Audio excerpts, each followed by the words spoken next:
cousins gathered for a vacation at the Hard Rock Casino in Fort Lauderdale, run by the Seminole Indians.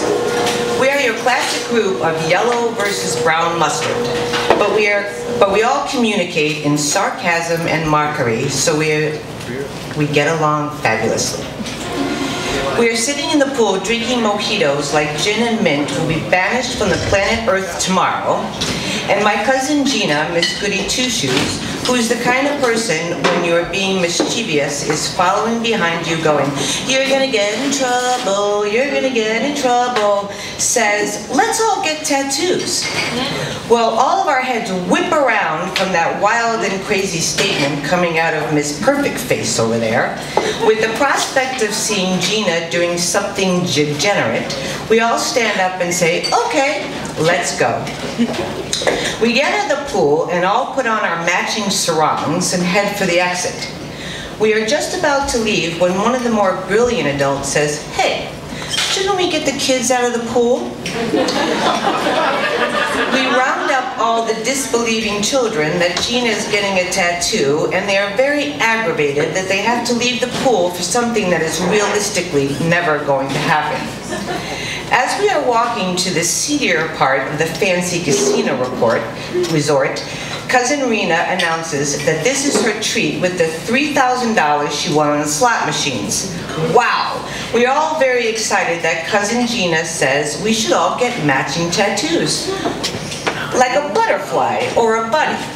We all laugh at her and suggest a fucking smiley face, which of course she loves.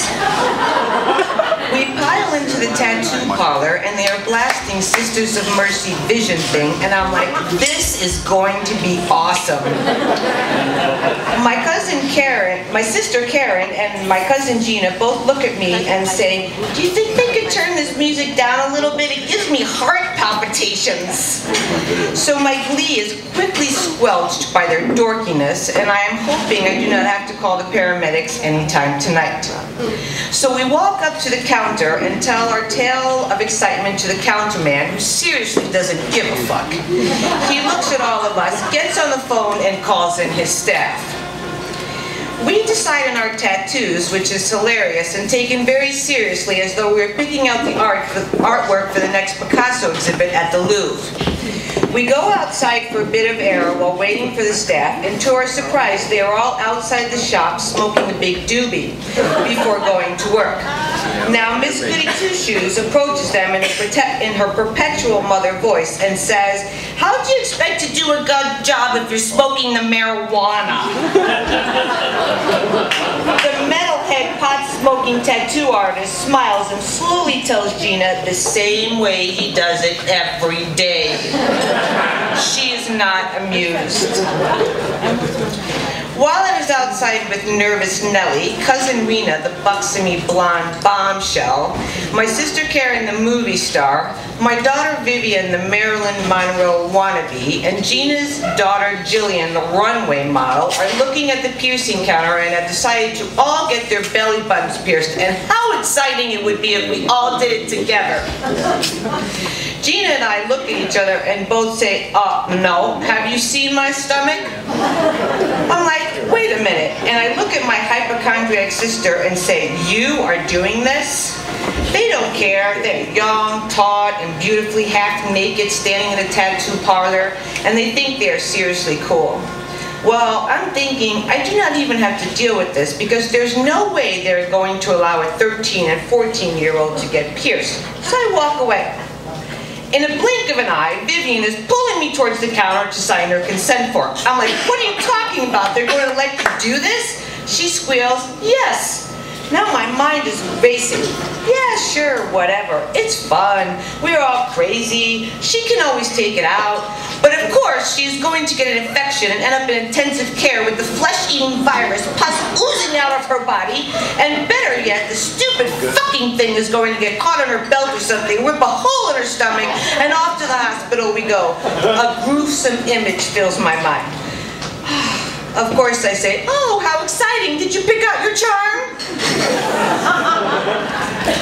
Gina and I walk up to the counter to sign Vivian and Jillian's forms, and the fucking dickhead piercing guy says to me and Gina, "There's no way you are their mothers." Gina and I look at each other, and then at Bo Dare, cousin Rena, and Audrey Hepburn's sister Karen, and realize this guy thinks we're too fucking ugly to be their mothers. And I happen to have left my string bikini in my other luggage. I'm like, what the fuck? I go back outside, and Karen and Rena sign the forms for the girls. Apparently, the Seminole Indians abide by their own laws. Sometimes the lack of ordinance can be daunting. I have nothing to do with the process. I do not watch the 5-inch needle stabbing my baby's stomach. Of course, they all come out screaming and sexy with their belly button rings. Vivian and Jillian are totally prepared to take on the world with their bedazzled buttons. Now, you're looking at the poster child for no good deed goes unpunished. The beautiful bedazzled girls, now 19 and 20, have pierced their tongues, their nose, their eyebrows. Vivian has a few random tattoos, my favorite being the one on her bikini line that says, "Yum." And Jillian has pulled out all the stops with her entire right side of her body covered with sunflower tattoos. They have both made us very proud. Now Gina has picked out her tattoo, a purple heart the size of a quarter, which she will put on her back shoulder blade. We are all very impressed by her dynamic decision and wish her well in the tattoo seat. Her artist comes out to get her. He's a 6'5" linebacker, and I think 5'2" Gina might be thinking she would be happier with the cannabis plan. Well, off she goes, and it does not go well. She cannot sit still, and he is putting his body weight on her back to keep her from moving. Her purple heart comes out looking like a smashed grape.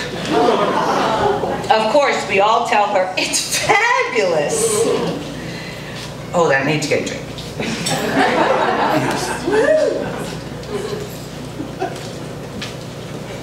Okay.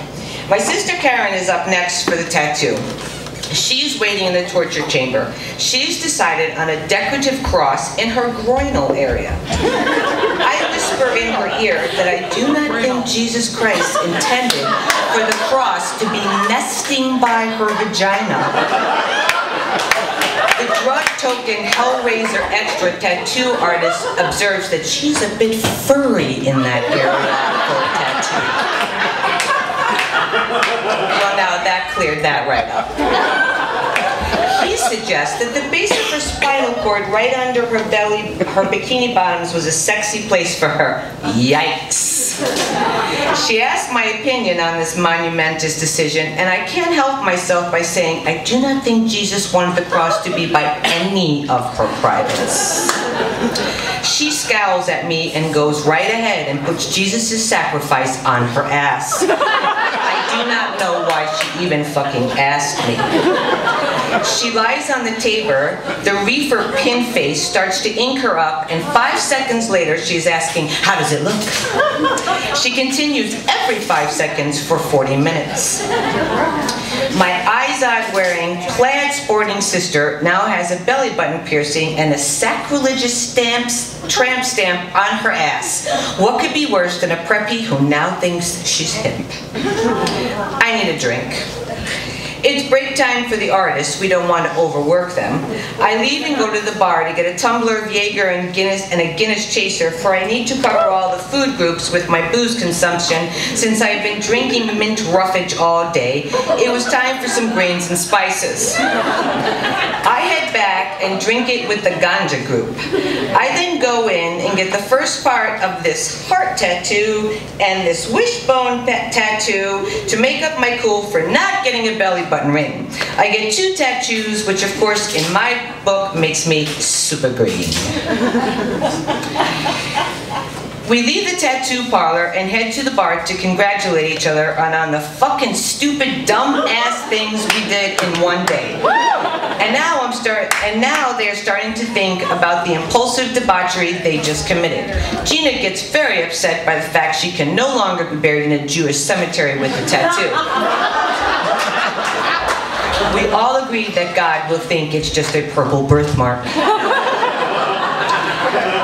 My sister, Catholic girl, starts to worry about a pool party with the Bible bumper parents. What the fuck, seriously? You have to laugh and just shake your head. We part, and my sister Karen and I go to our room. Now the fun and games really begin with Hypochondriac Girl. She reads and rereads and rereads the pamphlet on the care of said belly button ring, and works herself into neurotic frenzy, complete with hyperventilating, cold sweats, and a heart arrhythmia. So now, at any moment, she's going to die from an infection or a heart attack, whichever comes first. I'm wondering how cool she thinks she is now. Well, since I do not have a stash of Xanax, and I really cannot deal with Debbie Downer over there having a panic attack, I decide that she needs to drink at least half a bottle of Benadryl to go to sleep, but more importantly, so I can go to sleep.